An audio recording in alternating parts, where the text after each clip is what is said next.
pangarap, liwanag at dilim. Sa panahon ng kadiliman, marami ang tahimik na naghihirap. Ngunit darating ang araw na lilipas ang lahat ng ito. Ang takot, pang-aapi at kabiguan. Kaya kayong mga kalaban at dayuhan, huwag niyo akong salingin.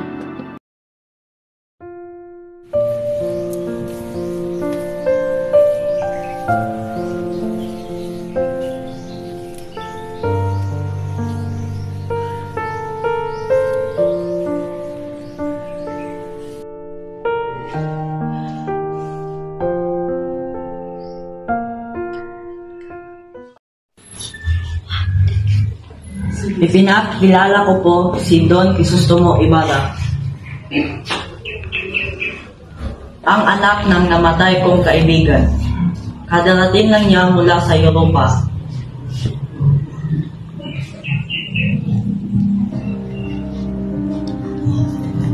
Kung makilala ang pura ng aming bayan at matalik ng kaibigan ng aking ama. Patawad ko sa aking pagkakamali. Hindi ka napakawali, binata, dahil hindi ako kailanman naging kaibigan ng iyong ama.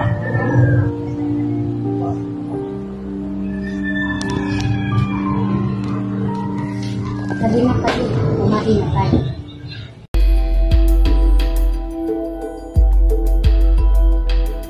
Mga kaibigan, tanggapin po natin si Don Crisostomo Ibarra mula sa Europa.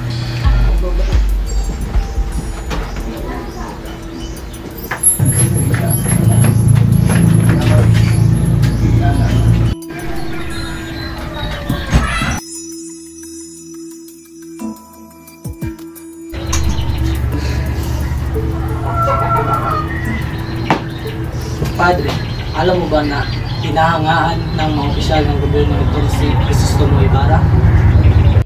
Bakit? Makakarating ba sa langit ang mga nagbabanal-banalan? Tulad ng kanyang ama na nabulok sa kulungan?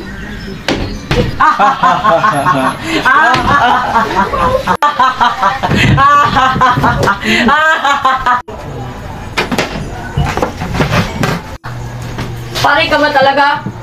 Sa kang Diablo!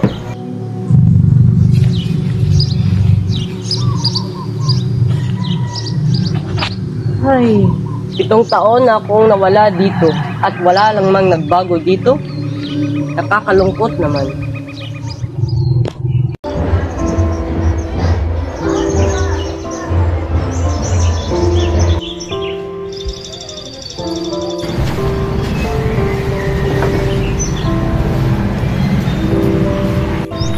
Hi, bakit kaya wala pa siya?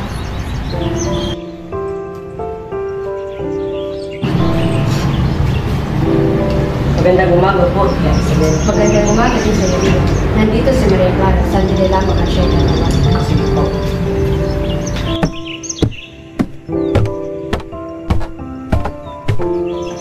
Maria Clara, nandito na si Crisostomo.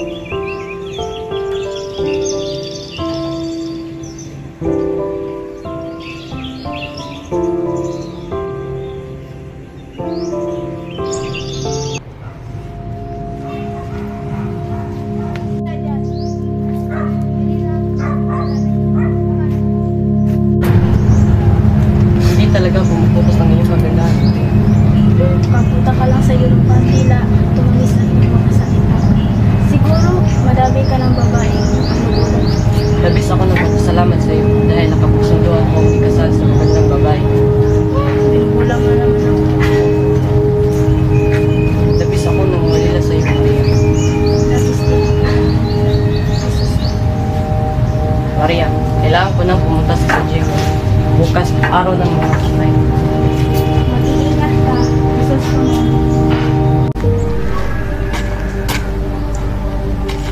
Saan na yung libingan ng aking ama? Ano umaga? Saan na yung malaking cross na itinirik dito? Sinunod na yun. Sinunod? Ba't mo ginawa? Napagutusan lamang ako ng malaking koral, senyor. At ang bangkay na kang ama? Nasaan? Sabi niya ay ilibing ko raw sa libingan ng mga Diyos. Ba't mo ginawa? Pasensya na, senyor. Masyadong mabigat. Umuulan pa ng gabing iyon. Kaya tinapon ko na lamang sa iyo. At tinapon mo? Anong ginawa mo sa aking ama? Wala akong kinalaman dyan. Nagkamali ka. Anong wala? Sumagot ka! Hindi ako yun. Si Padre Damaso yun. Siya yung may utos.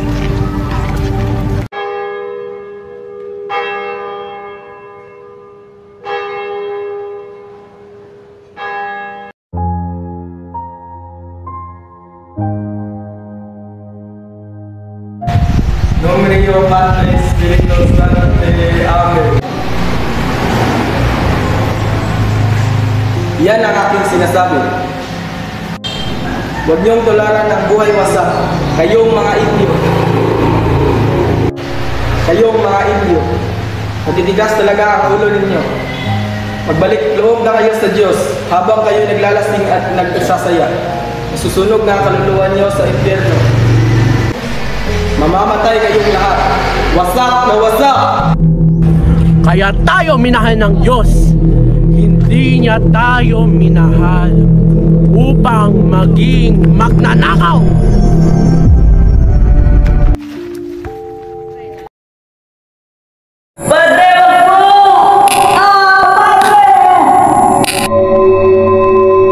Patay na ba ako? Sarap na siguro ang niluto ko. Gutom na siguro ang mga anak ko.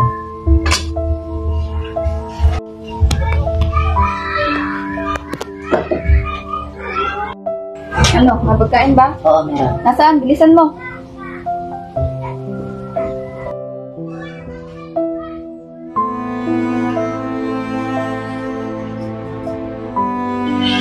Wala nang natira? Paano ang mga anak natin? Ano ngayon? May reklamo ka? Nasaan mga batang yun? Nasa kumbento, pero uuwi lang sila agad. Nay! Si Crispin po, nandun sa kumbento. Ang anak ko, bakit ka umiiyak? Nakatakas lang po ako. Si Crispin, napagkamalan po siyang magnanakaw. Nagnakaw ang mabait kong anak? Bakit pa tayo magdusa? Dahil ba mahirap lang tayo? Nay! Diyos ko, paano na ito?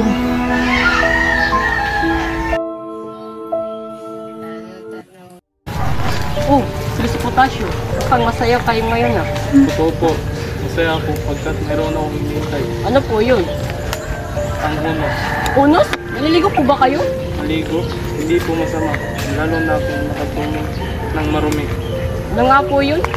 Nakidlat na papatay ng tao at sisunog ng mga babae. Panalangin mo na rin po si Diluvio na umuwi. Siya ang maganda sa atin. Siya ang bagay sa ating lahat. Sa iyo at sa akin. 10 taon ko nang hinihintay ang bagong mga kapitan. Isko Maria Santa Maria Barbara.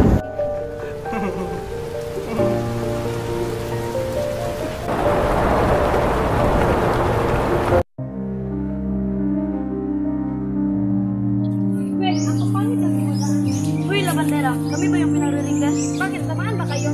At anong Labandera? Gusto mong Labandera ang pulot mo, no? Uy, matandang makukulap.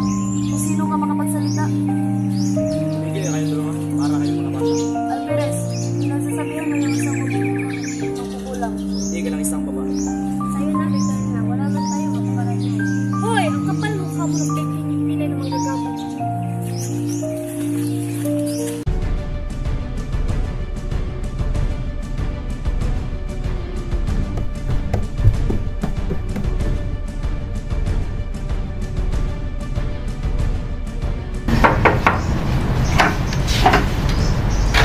Gusto mo? Maria, ito na huli nating pagkikita. Patawarin mo ako. Kailangan ko nang umalis sa lugar na ito. Huwag mong sabihin yan. Kasi siguro ko na mag-aalinlangan ka kapag nalaman mo na ang tunay kong ama ay si Padre Damaso. Paano? Basta lagi mo tandaan na ikaw lang iniibig ko.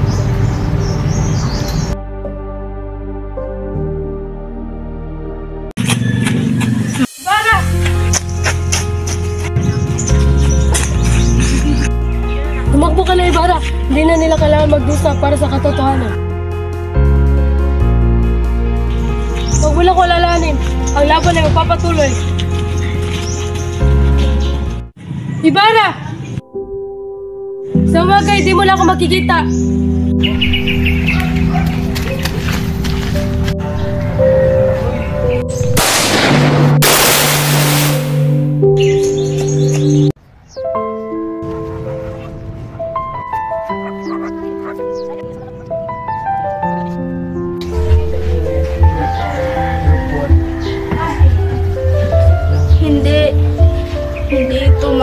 Mahal ko.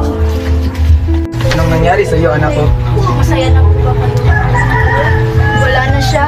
Ngunit, Si Ibarra lang ang mahal ko. Ayoko kay Alfonso. patawarin mo ako, Iha. Kung ipagpatuloy mo ang pagpapakasal sa akin kay Alfonso, magpapakamatay ako. Patawarin mo ako, Iha, kung ako'y nakialam sa buhay niyo ni Ibarra. Sa ilalim ng liwanag ang buwan ay pangarap ko'y tila.